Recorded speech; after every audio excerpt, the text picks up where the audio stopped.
స్ఫూర్త్యం మీ పేరు ఒకసారి చెప్పి మీరు ఆదివారం ఇక్కడ మెడికల్ క్యాంప్స్కి వస్తున్నారు కదా, అలా రాకుండా ఉదయం హాయిగా మీరు నిదానంగా ఇంట్లో నిద్ర లేచి ఇక్కడికి రావచ్చు. కానీ ఇక్కడికి ఎందుకు రావాలనిపిస్తుంది అనేది ఒకసారి చెప్పండి. మీ పేరు కూడా చెప్పండి.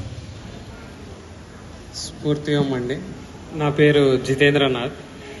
అంటే గురుగారి దగ్గరికి ఆదివారం ఎందుకు వస్తున్నాం అంటే, గురుగారి దగ్గరికి రావడం వల్ల చాలా మార్పు అనేది వచ్చింది. అంతకుముందు గురుగారి దగ్గరికి రాకముందు ఏంటంటే ఇంట్లో ఎక్కువగా అన్ని ఇబ్బందిగా అంత గందరగోళంగా ఉండేది. అందరి మైండ్ సెట్ ఒక రకంగా ఉండేది కాదు, ప్రశాంతత అనేది ఉండేది కాదు.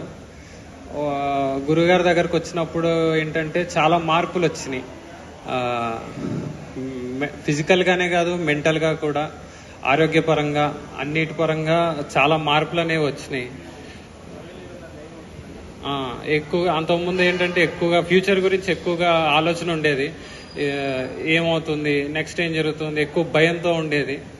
తర్వాత ఏమైందంటే గురువుగారి దగ్గరకు వచ్చినప్పటి నుంచి ఇంకా ఫ్యూచర్ గురించి భయం లేదు.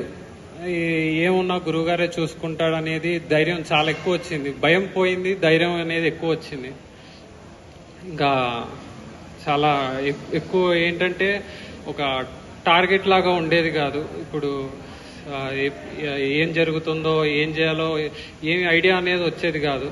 ఇప్పుడు గురుగారి దగ్గరకు వచ్చినప్పటి నుంచి ఒక క్లారిటీ అనేది వచ్చింది లైఫ్ మీద, మనం వెళ్ళే మార్గం మీద, మనం తీసుకునే డెసిషన్ మీద చాలా క్లారిటీ అనేది వచ్చింది. ఆరోగ్యపరంగా కూడా చాలా మార్పులు అనేవి వచ్చినాయి. స్ఫూర్తి అమ్మ.